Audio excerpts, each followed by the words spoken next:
magluluto ako ng nilagang baka.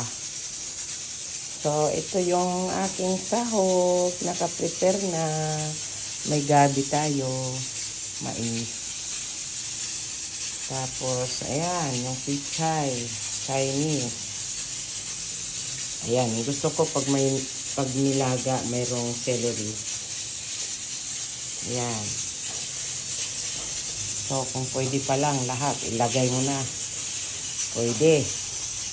So, ito, sinalambot ko na yung aking baka dyan. Yung kaning baka. So, ready na ito. Mamaya pag lumambot, ito ipaano ko. In. Para, ito, importante itong gabi. Masarap pag malambot. Okay guys, tanghalian tayo, kung hipatsoy.